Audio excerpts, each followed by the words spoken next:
Hello and welcome to another episode of the Academy.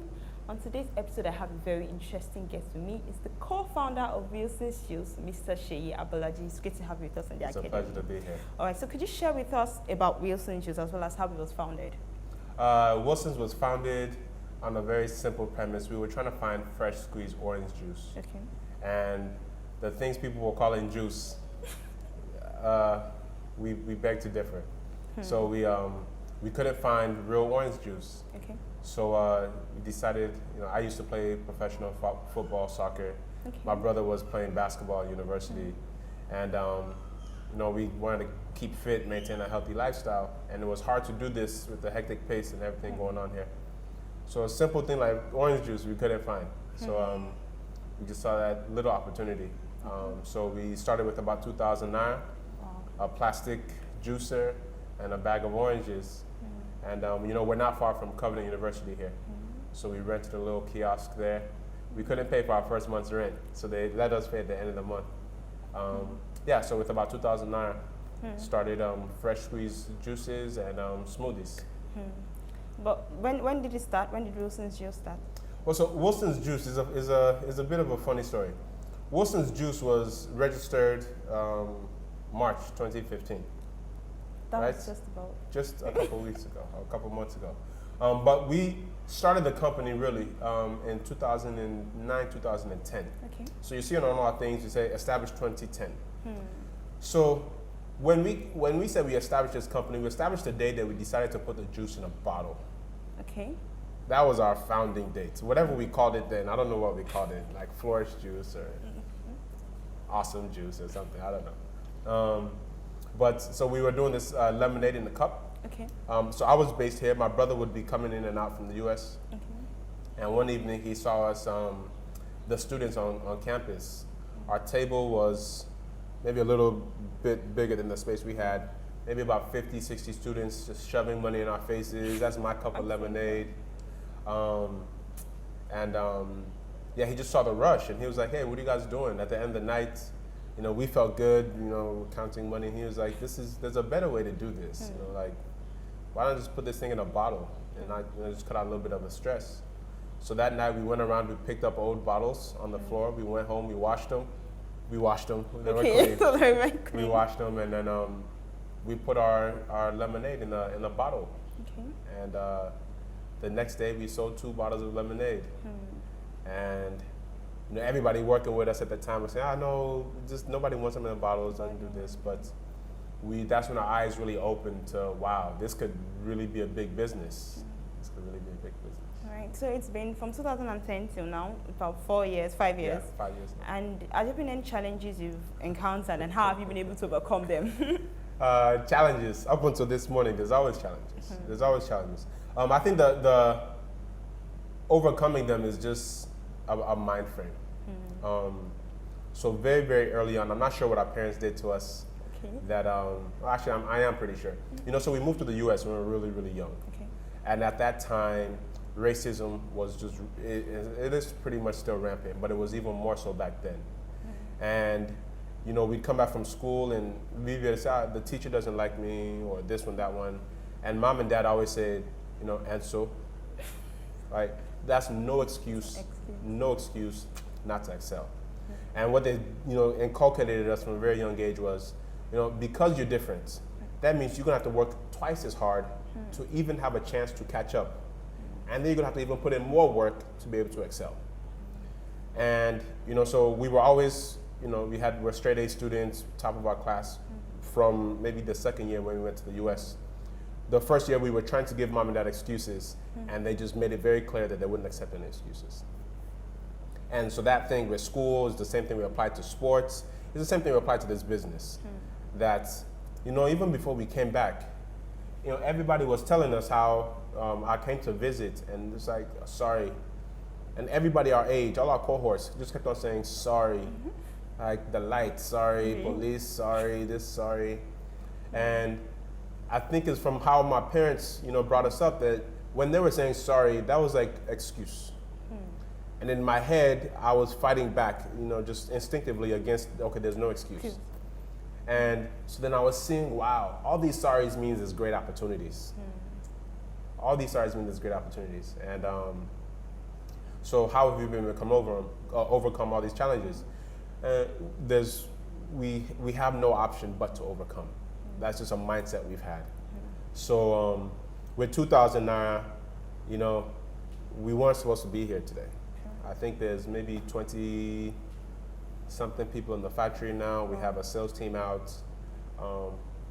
We directly employ over 30 people now. Wow. We have no bank loans, Wow. nothing like this. And it was just 2,000 Naira seed that, they didn't want to rent the place to us. So we could have said, oh, good excuse to go do something else. But again, there's something mentally that says you set a goal and then you just have to achieve it. You'll find whatever way you go, over, under, around, anything legal, but you got to achieve your goal. So obvious challenges were capital. But so I'll tell you a story. So we were doing this in Covenant University, and we're not shy about drawing out mentors. We actively seek mentors. Actively. We're very proactive on what do we need to learn, who knows how to do it. Let's go find somebody who knows how to do it better, and they would have to counsel us.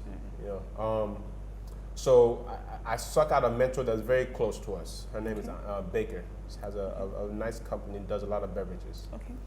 And she kept on encouraging us to go get NAFDAC. So we were doing it just on university campus. And she was, go get NAFDAC, it's a great product. And we were a little concerned. We've heard stories about NAFDAC. But anyway, so we persisted. And right before we did it, we had the opportunity to go to Coca-Cola, the factory. And we were able to visit the premises and walk around.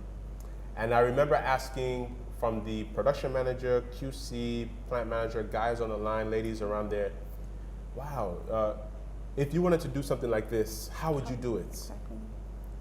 I studied history and philosophy. My brother has a doctorate in pharmacology. He's a PharmD. So none of us really studied business or production for that matter. So I was asking, how would you do this? And every single one of them, from the lowest cadre to the guy running the thing, all mentioned, you need 100 million Naira for this machine. Or you need 150, or you need 50, or you need 50, just crazy numbers at that time to us. They were very crazy numbers. And again, instead of like being discouraged, I was so excited when I left because I was thinking, wow, the smartest people, the people that know this thing, aren't my competition. They aren't my competition. And so Google, we Googled, preservation, how do you do this, juicing, blah, blah. And then we read, if you look at I've been at Nigeria 7 years now. Okay. I'm sure I've spent less than 100,000 on clothes in the last 7 years. Easily, I would have spent over 2 or 3 million on books. Easily. So between Google, books, and actively seeking mentors, we've been able to meet many, many challenges. Yes. I wouldn't say we've come over all of them because we have much larger ambitions than where we are today. But by God's grace and these people that we've pulled close to us and being willing to research on our own, we've been able to overcome many of the challenges. Wow. I must say, I'm personally been enlightened on the experiences you've had. But now, looking at branding and packaging, I noticed that you switched at some point because I came across Wilson's Juice. I think it was 2011. I went to Camp David City, and I said, okay, Camp David. Yes. Okay. And then I went, okay, this is actually something very unique. And then some years down, I'm looking at it and the all different package. What do you have to say concerning packaging, branding, in terms of agricultural produce? It's wonderful. We believed we were a manufacturing company before. And we love to manufacture because we get to employ people. And by the nature of, I guess, my personality, my brothers as well, we like to feel. We're not scared of work. Okay. And our background lends us more to physical, like real tangible products as opposed to online type things. So when we first started, we were thinking, oh, great product will sell itself. And no, it doesn't. No, it doesn't. Because before anybody consumes the great product, they have to be able to see it, be attracted to it, and reach out for it. And this is a very, very fundamental lesson that we learned. We care deeply about what's inside. We need to care as much about how it's presented. So if you look at this is how it was before. I'm not sure if you see that in the background. That's what it was before. And then today, this is what it is. So, when people were telling us, we've kind of gone against the grain with a lot of things. People were telling us Nigerians don't read. But we read copiously. I read. And I believe any product, anything should reflect the spirit behind this product came from individuals. It should reflect that. So we put stories on the back of our products.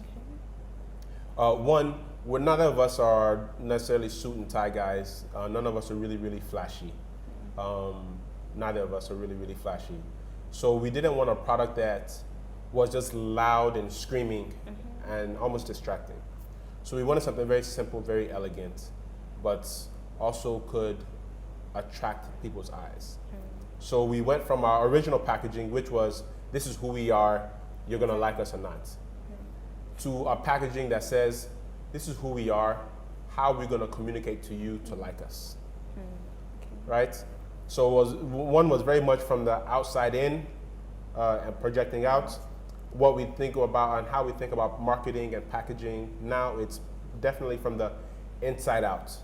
So the spirit has to still be who we are, still very authentic, very natural, very real, very pure, and earthy, natural.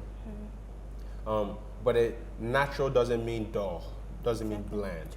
It could also be very sexy, very attractive. So that's what we try to do. Simple, elegant, natural, and very attractive. So my brother's, I'm more of the operations guy, nuts and bolts. My brother's definitely very like the creative guy. He taught himself how to play musical instruments. He knows how to draw, and he's just very, very creative. So he came up with the design. So I was able to say it should be smaller, bigger, but how it looks, how it feels, that was him. So marketing, packaging, especially when it comes to agricultural products, I think many people that are doing agricultural products are so focused on the product that they lose, they forget, like we did when we first started, that no, somebody needs to see, and reach out for the product. It doesn't matter how good it is, or it does matter, but they first need to pick it up. So making it attractive enough to pick up.